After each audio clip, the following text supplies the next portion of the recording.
So, what is a parable? I grew up as a little girl, and I was always taught a parable is an earthly story with a heavenly meaning. So I always just knew what that was.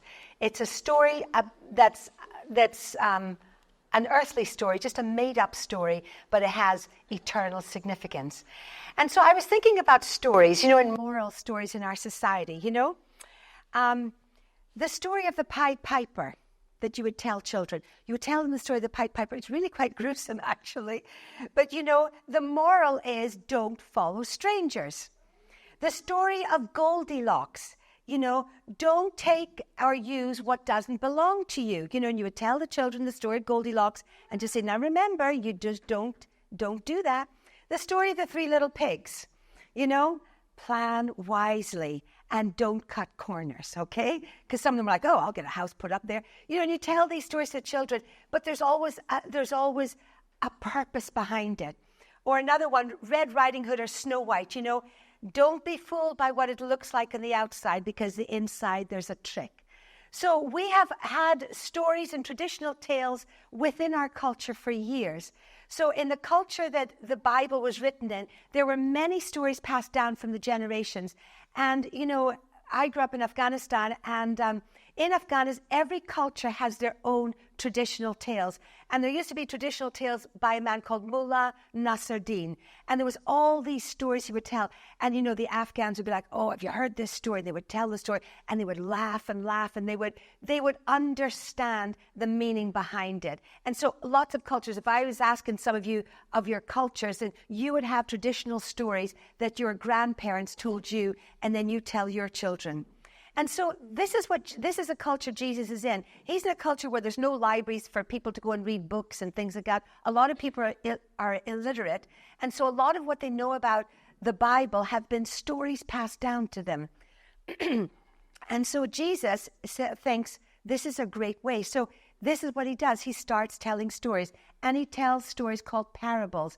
And a parable isn't a real story, but it's a story that people roundabout can relate to, and then he brings the word of God through it, okay? So that's what a parable is. So the parable we're going to talk today is about the wise and foolish bridesmaids, or the wise and foolish virgins, okay? And it is all about preparation. So the meaning is, are you prepared? Are you ready? I was thinking about when you go and get a new job, when you go for a new job, you think about the new outfit, you get a nice cool water bottle to take to your place. You maybe go to the hairdresser to get your hair done or get your roots touched up, You wonder what clothes you're going to wear that day, what bag you're going to wear. There's so much preparation goes in because you want to make a good impression, When children go to school, they go and buy, the parents buy the outfits, they write the names on them, they sew on name tags. They get everything ready, the gym kit's ready, and the children turn up on day one, pristine, everything's lovely. They've got their little gym bag, which they forget for the rest of the year. They have their packed lunch. Everything is perfect because there's been a lot of preparation. I've got 4 daughters, and I remember the preparations that went into their weddings. I'm so glad that the weddings are over. It was so much preparation, There was the buying the dress. There was looking at this. There was thinking about this, all the details, all the different planning. So much goes into the planning and the preparation. And so this story we're going to look at, a parable is important because you have to almost look what comes beforehand, okay? So the parable is a story, but what was Jesus talking about beforehand? So before this foolish virgin story, in the stories in Matthew 25, but the one if you look at Matthew 24 to see what precedes it, and what precedes it is Jesus is talking about the future. He's saying, in the last days there's going to be earthquakes, there's going to be famines, there's going to be persecution, many people will fall away, there's going to be wars, there's going to be rumors of wars. He's talking all about actually 2024, isn't he? He's talking about the future and all of what's going to be happening. He mentions that Daniel, the things that were prophesied by Daniel will come to fruition in the last days. So he's talking about all of these different things and warning about false prophets and warning about different things. And then Matthew 25, it says, okay, guys, he's telling everybody, he goes, let me tell you, this is what the kingdom of heaven is like. This is what I'm going to do. I'm going to tell you a story. Once upon a time, and that's maybe how he starts his stories. Once upon a time, and he tells this story. Got a little gate crasher here. So, once upon a time, he tells this story, and I'll just quickly read it just now. The kingdom of heaven can be illustrated like this. There was once 10 bridesmaids who took their lamps and went to meet the bridegroom. But only 5 of them were wise enough to fill their lamps with oil. The other 5 were foolish and forgot. So when the bridegroom was delayed, they lay down to rest until midnight, and they all fell asleep. And then they were roused with a shout, "Here comes a bridegroom, here comes a bridegroom. Come out and welcome him." All the girls jumped up.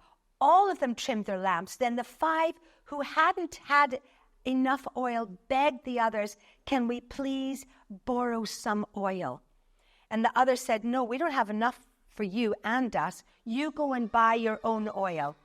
And while they were gone, the bridegroom came, and those who were ready went with him, and the door was firmly locked, and the rest of them missed it. Later, the other 5 returned, and they stood and they banged on the door, saying, "Sir, open, we're here, we're ready." But he called back, "Go away, it's too late. So stay awake and be prepared, for you do not know the day or the time or the moment of my return." So Jesus is talking about the future, then he illustrated with this parable. Now, weddings out east are very, very different from weddings in this country.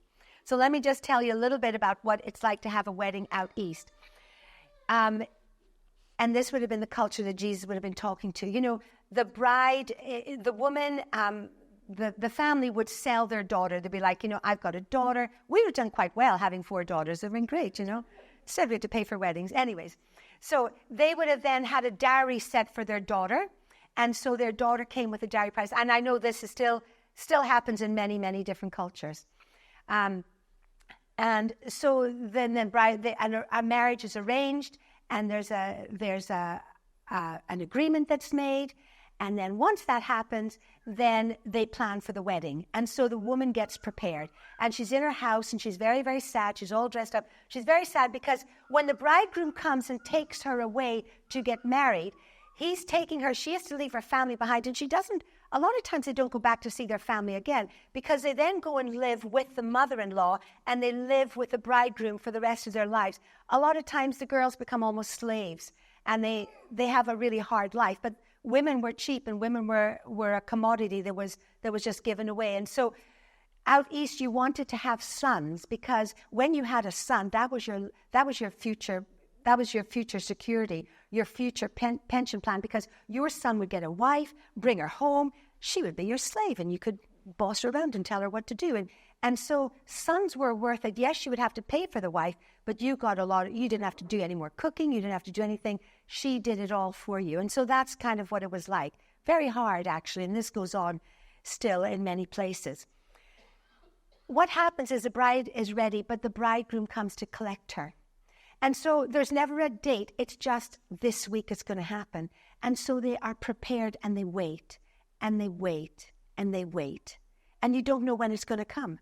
And you can be waiting all day, all evening. "We didn't come today, he's maybe coming tomorrow." And you just are ready, and you wait. And so that's the story that Jesus is telling. It's not like us, where you have an invitation and it comes at 2:00 prompt, and you turn up a little bit early because you don't want to be late. You don't want to walk in after the bride, So our culture is very different. So it's difficult sometimes for us to understand this. I remember as a little girl going to an Afghan wedding with my dad, and we'd heard that they had arrived and they were at this hotel, and we waited and waited and waited. And then by then the rumor goes out, there's a wedding. So everybody turns up, everybody comes because they're wanting some food. And so then when the food was ready, then there's this mad rush, and there's never enough food for everybody, because you really are feeding a village. You're not feeding just the bride's family. And so this is what happened. These bridesmaids are ready, and they're waiting, and they're waiting. And what they would do is, when the bridegroom came, they would light their lamps, and then they would escort the bridegroom. The bridegroom would know where the bride was, because he would follow these bridesmaids would walk him to the house, collect his bride, then they would walk him all the way back to his house. So that was their task. Okay, so that's what it's like. So delays were expected, probably. They didn't know the exact time. But it's so interesting nowadays, we have it very different. But in those days, that's how it was. But this story isn't just about a wedding and the wedding clothes or anything else. It's all about the preparation. He's telling them about his second coming. He's telling them to get their hearts ready, to get their lives ready. It's about planning and living for Jesus. And I'd written this down. It's living as if Jesus is coming today, but it's planning that he's not going to come in your lifetime. So it's planning. There's many, Ian was telling me that there's quite a lot of pastors, AOG pastors, up and down the country. A lot of men in their 60s and 70s, they're old. I'm saying old. The 60 ones are young, but the 70 ones, they're kind of old. But you know something? They really believed Jesus was going to come in their lifetime, and they didn't make any preparations for their pensions. And so a lot of them can't afford to retire because they don't have enough pensions. And we've heard of people like, my mortgage, and, they haven't made the preparation. So it's living as if Jesus is coming today. Like, if he comes today, am I ready? And it's planning that he's not going to come in your lifetime. So you make plans. You need to be wise. And that's what this is about. In the story, Jesus is the bridegroom. The bridesmaids are humanity, but more importantly, the church. And the wedding is about the Last Supper. So 3 simple life points here. First one, be prepared for anything. Okay? All 10 were invited. All 10 responded and said they were coming. All 10 had their lamps. All 10 had oil in their lamps. All 10 lined the routes, and all 10 fell asleep waiting for the bridegroom coming. So far, it's all good. They all seem to be wise, right? But it's in the preparation that we see the difference. The wise ones thought, okay, we don't know how long this is going to be. We're going to take extra. We're going to prepare for the delay. We're going to prepare for the wait. We're not going to be surprised. We're going to prepare. The foolish were like, oh, we'll go now. Yep, we're ready. And they went, and they didn't make any, there was no margin in their lives. The foolish girls, the bridesmaids, they had oil for today. They had oil for the present. But the wise ones had oil for the possible, oil for the future, It reminded me of when we went on honeymoon. We were invited, we were students, and we were invited to go. Someone had said, why don't you come to the States, and you just need your air flights. We will give you a flat to stay in and a car. We thought this is, because he was coming across to be a missionary. He came across every summer, and they led teams and with YWAM. So we thought that's a great idea. We saved up enough money. We had enough money to get there, and we thought that's fine. We'll live. We took a couple $100. We thought we'll just live on stuff. That's fine. We went for a month. I don't know really what we were thinking, but anyways, we did go. And of course, we ran out of money. We were very foolish. We ran out of money because when we were there, we contacted friends. They said, why don't you come to visit us? And so then we managed to use some of the money to go and visit them and come back, and and we realized we weren't going to have enough money for the last couple of weeks of our honeymoon. So we then of course, we then got up at a ridiculous time in the morning, phoned the bank here and said, that money that we have in the bank, could you wire it to us here?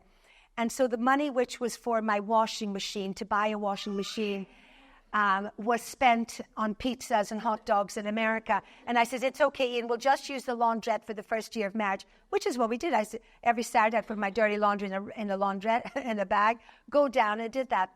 So I was listening to this story and thinking, I just want to say I have many times been one of those foolish bridesmaids, made silly decisions, didn't plan for the future. We just went for the present. We're here, surprise, we're here for our honeymoon. We didn't plan for the future.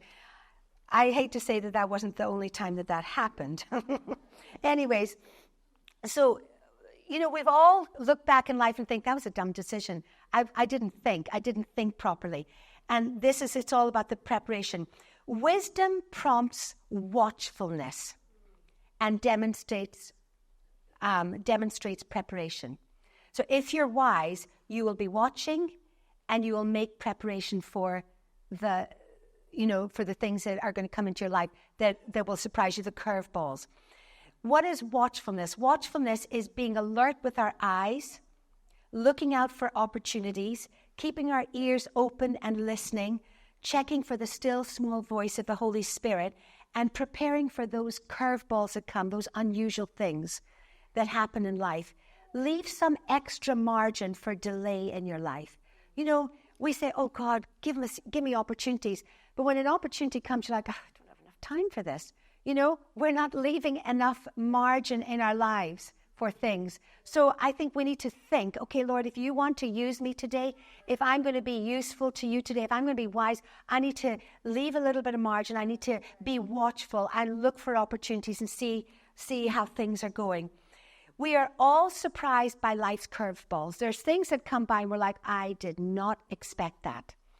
But a wise person will not be sent into a blind panic because they have made a little bit of room for that extra oil, the extra margin, the delay or the wait, and it can be accommodated easier because they've given their day over to the Lord. Do you see what I'm saying? And that's what's, so I would say an unwise person walks in presumption and there's little room for margin, but a wise person walks with anticipation. So what's your walk like today? Are we anticipating that the Lord's going to lead us? Or are we just like, this is my day, I'm going to get through my tick list, and I'm going to presume this is what's going to happen? And I sometimes fall into that category many times. I've got a list of things to get through, I'm powered through, and maybe there's been opportunities that I have missed along the way because I wasn't looking carefully, you know? So we'll answer some of these questions. So the second point, as well as being prepared for anything, let's read these verses. All the girls jumped up and trimmed their lamps. Then the 5 who hadn't any begged the others to share with them, for their lamps were going out. But the others said, we haven't enough. Go instead to the shop and buy some for yourselves. So the second point is, don't live on someone else's borrowed oil. They wanted to borrow some oil. Borrowed oil in this story is actually someone else's journey, you know? And years ago, when you had children, when you were traveling, and I'm talking maybe 30 years ago, maybe not even as long as that, but you know, when we went on holiday, the children came onto my passport. And so my passport had 5 little names in the back of it. And every time we had a child, I had to send my passport off there, put the child's name on. And so a man could travel where he wanted, but I always had my kids. And so my kids could never leave the country without me. I was always with them. Now they've like done away with that. Even babies get their own passports and all that. And you know what? I just thought that's such a true illustration for heaven. I cannot get into heaven because my mom and dad were saved, because I'm on their passport, because my name is written in my mom's. I have to get my own passport. I have to have my own journey, my own story. And that's what I see borrowed oil is like. You know, I can remember an illustration being in a Bible study, and I'd obviously been quite rebellious. I was 14. My mom and dad, my dad was really annoyed at me for something and all this, and he had lectured me and all this. Then I went to this Bible study. We had this Bible study every Sunday for Indians in our home, and we would go there, and I just used to endure it because I knew there was pakoras and samosas at the end. And I remember Dad speaking, and there was a whole room full of people, but I know that the message was for me because he said, you know what? God has no grandchildren. And he kept going on about this. He was really saying to me, you better get your life straightened out. You're not walking with the Lord at the moment. God has no grandchildren. He only has children. He only has sons and daughters. So let's not think we can get into heaven because of that. So what does borrowed oil look like in 2024? I started writing some things down. It's when we sometimes start thinking, oh, yes, you know, I've heard many people, sometimes you go to conferences and you're with people and they're like, oh, yes, I'm the 4th generation of pastors in my family, or my great-grandfather, you know, was a professor of theology at Yale or something like that, you know. And they're talking about their family legacy. It's not going to wash in heaven. He's not interested in what we did on earth or what our family did, you know. This is another thing of borrowed oil. What about nowadays we can listen to podcasts and stories and all sorts of great things. There's so much resources out there. But if I'm only listening to other people and I'm not spending any personal time on my own, borrowed oil is listening to someone else's stories and it's not finding my quiet time every day with the Lord. It's like going on to Women of Valor. Here's a prayer request, but it's not taking the time to actually pray for those prayer requests. We're very good at firing them in and maybe putting a prayer emoji. Woo, praying. Am I praying? Or did I just send an emoji so that other people could see that I am praying? And I've really challenged myself with this because I am like that sometimes. I'm saying I'm praying and I'm not. Sometimes I'm having to set my alarm on my phone to remind myself to pray for people.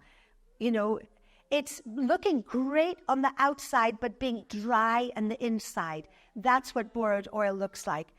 You know, what did Samuel say? You know, God looks on the, man looks on the outward appearance, but God looks on the inside. And that's what he was talking about Saul. They were like, Saul is a fine young man. You know, and also David's brothers, they looked great on the outside, but the Lord saw David's heart.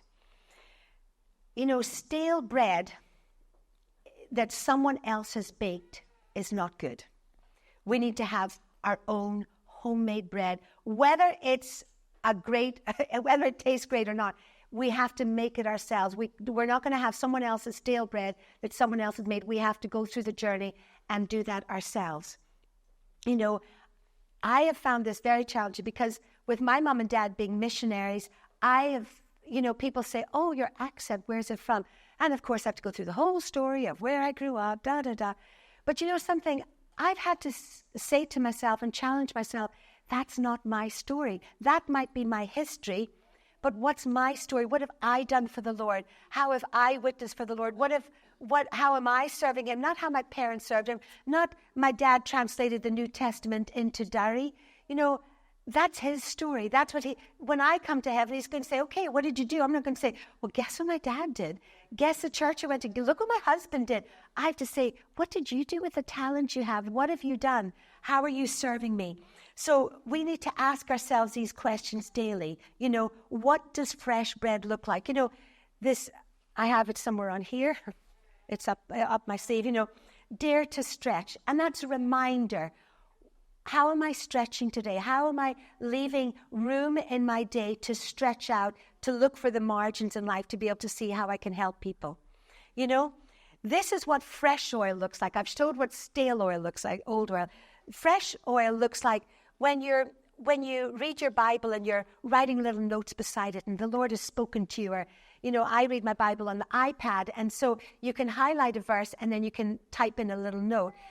And it's really good. You know, I've been reading this same version for a few years, and it's almost like a little history. You know, I read this verse, I'm like, oh, in 2017, when I read this verse, this is what it meant for me, and I was praying for this. And then 2018, oh, I can put down, there's a baby has arrived. Isn't that a God? You know, and then 2020, oh, there's another baby arrived to that family. God, you know, and I write journeys about it. You can journal and see the goodness of God in your life. That's what fresh oil looks like. Looking out for opportunities, being patient for the wait and the delay. You know, okay, Lord, I'm stuck in this traffic queue. I'm stuck here. I didn't want to be, I'm in this delay. I'm waiting for this job to come up. Nothing's happening. But what would you say to me? How am I going to learn from this? Keeping a sweet spirit and not allowing your circumstances to overwhelm you in the wait. Not worrying and giving in to your fears. You know, having us, you know, the smell of homemade bread is always so tantalizing and so attractive. What aroma are we carrying? You know, we should be having fresh oil, the aroma of fresh oil, you know, and just, you know, spending some time fasting and praying and just saying, Lord, you know, I want you to lead me more. I want you to lead me in a better way. You know, in 2024, it is very, very easy to live in borrowed oil, plagiarism, you know, someone else's story, someone else's thing. You think of AI and all that's coming in.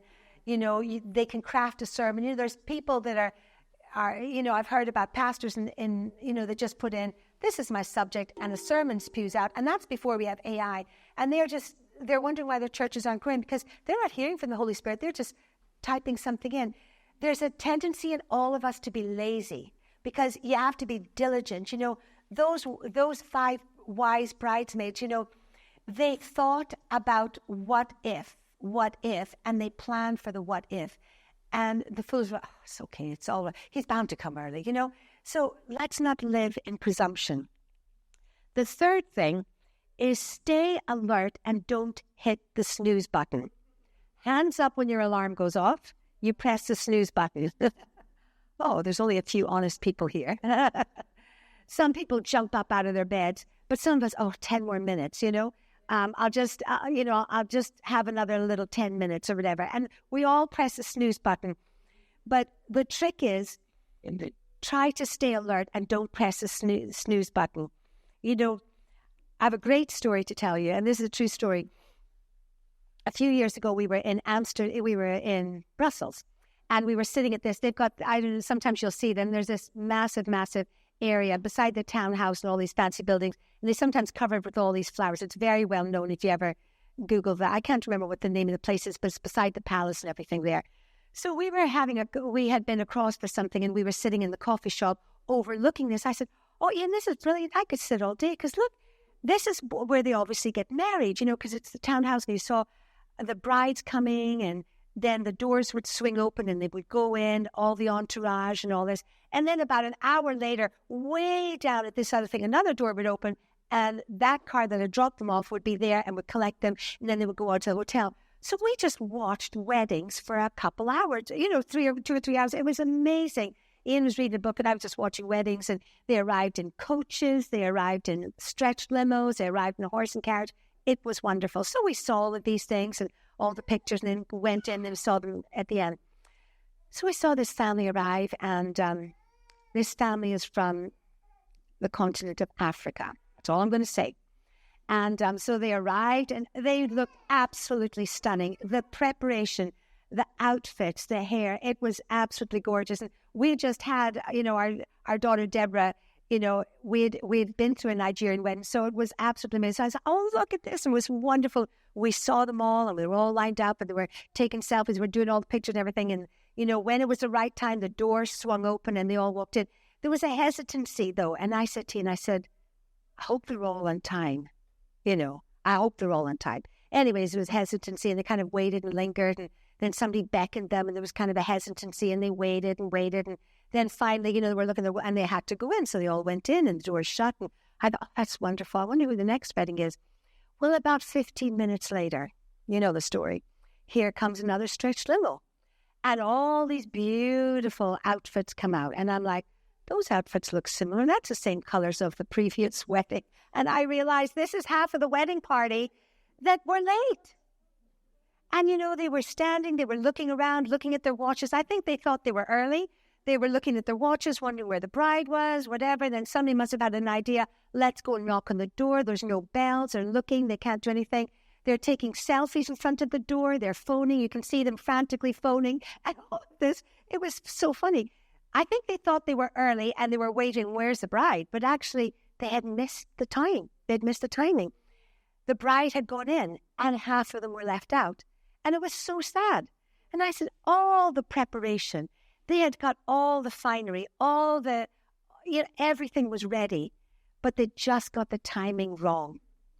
And I remember saying to Ian, I said, Ian, I hope I'm not like that. We can look sometimes good. You hear of Christians that have lived great lives. They've done so well. They've lived authentic lives. They've done so many great things for God. And then they just slack off. And they slack off. And they just live a life. I'm thinking of a few people at the moment. Somebody who was a pastor, I was thinking of it, did great things and such wonderful expectations, and just children came and go. And then they get involved in children's activities. And then suddenly they're not here anymore. And it's just so sad.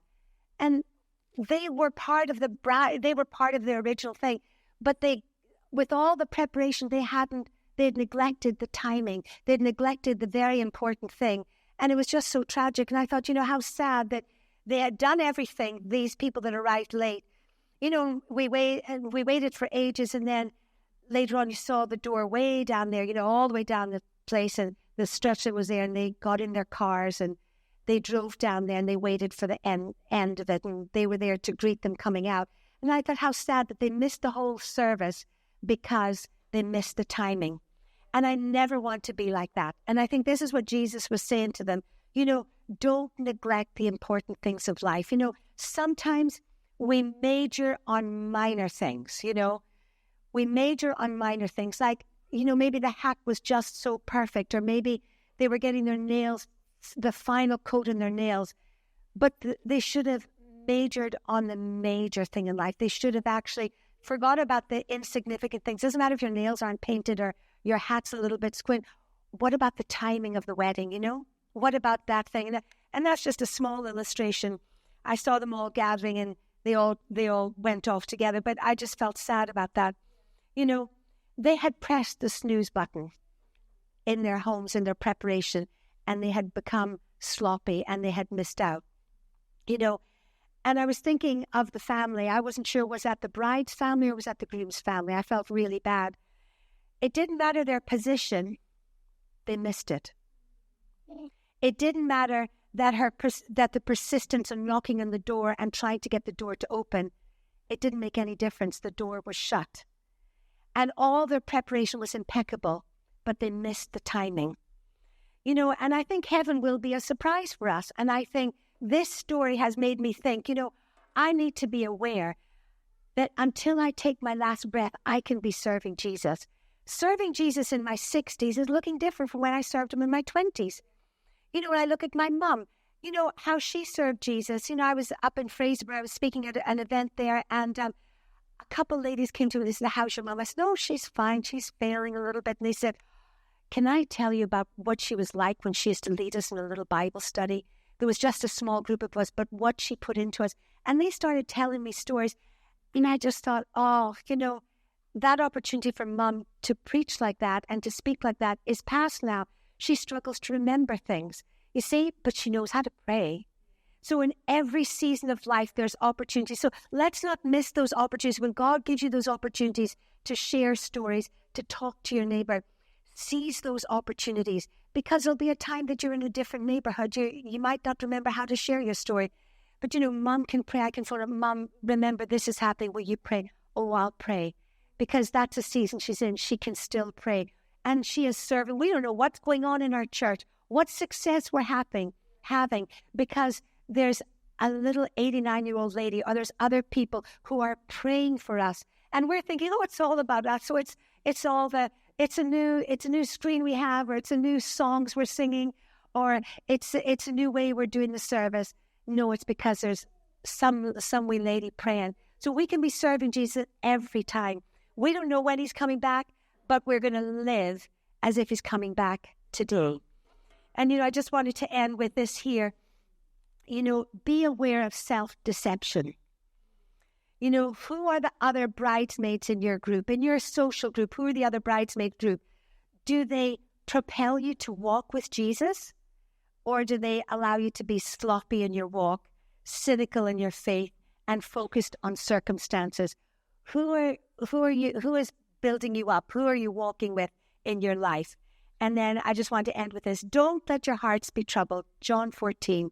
Trust in God and trust in me. There is more than enough room in my Father's house. If this were not so, would I have told you that I'm coming to prepare a place for you? When everything is ready, I'm going to come and get every single one of you, so that you will always be with me where I am, and you know the way to where I am going.